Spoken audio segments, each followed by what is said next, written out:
Help me to reach 2,000 subscribers.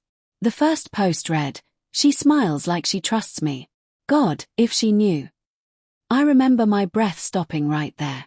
My thumb hovered over the screen, scrolling through the confession feed on that anonymous account. The username was just a string of random letters and numbers, harmless at first glance, but the writing style was too familiar. The small lowercase I, the absence of punctuation, the way every sentence bled into the next thought, it was Ethan's. I didn't want to believe it. But denial can only stretch so far before it snaps. The next post said, "Two girls. One gives me peace, the other gives me fire. I'm addicted to the one that burns me." The words blurred as my chest tightened. I sat there on my bed, the glow of my phone screen cutting through the dark. I could still hear the hum of Ethan's voice from earlier that evening, laughing through a video call, telling me he loved me, saying he couldn't wait for the weekend. He had that calm, steady warmth that always made me feel safe. Now, that warmth felt like poison. I kept scrolling. Each confession was a knife, written by someone who didn't think I'd ever read them. I kissed her today. I told my girlfriend I was homesick. I don't even know why I lie anymore. My hands shook so violently I almost dropped the phone. I read it again, whispering to myself that it couldn't be him.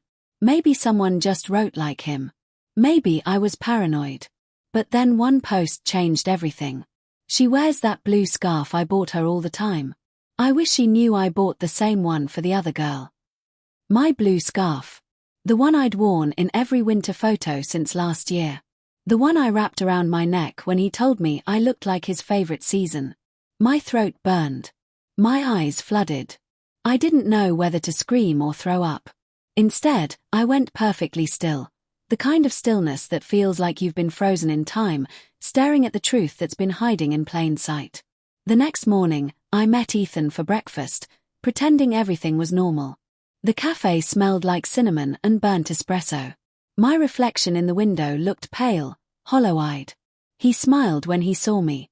"Hey, baby," he said, leaning in to kiss my cheek. "You okay? You look tired." I forced a smile. "Yeah, just didn't sleep much."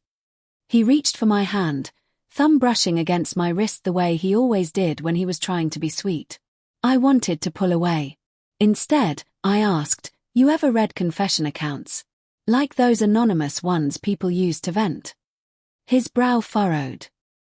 Sometimes." "Why?" "No reason," I said. I sipped my coffee. It was too hot, but I didn't flinch.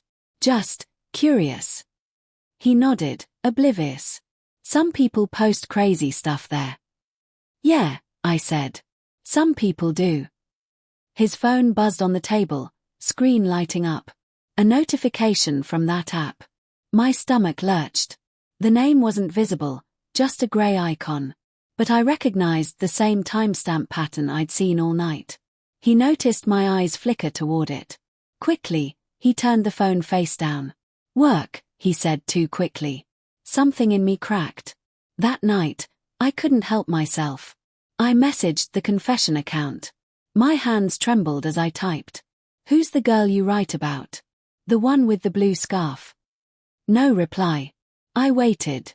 My phone sat on my nightstand like a ticking bomb.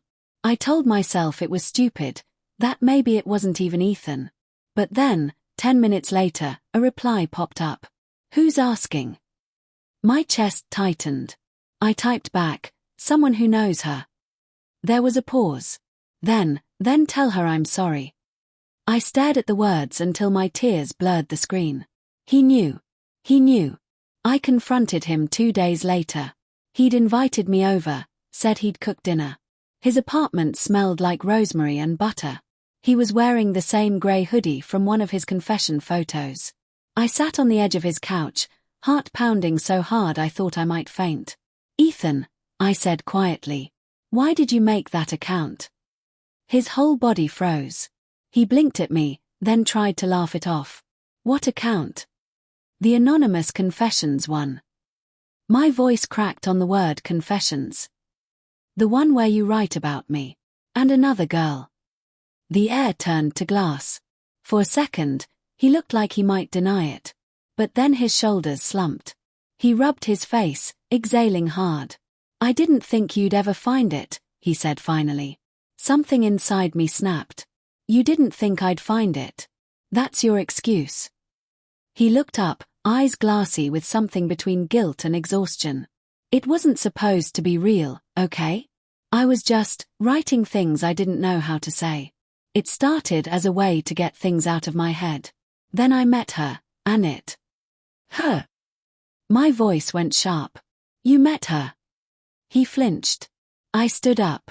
My pulse roared in my ears. "You wrote about kissing her. About lying to me. About buying her the same scarf.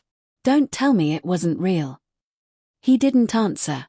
Silence filled every corner of the room. When he finally spoke, his voice was small. "I didn't plan it. I swear. It just happened."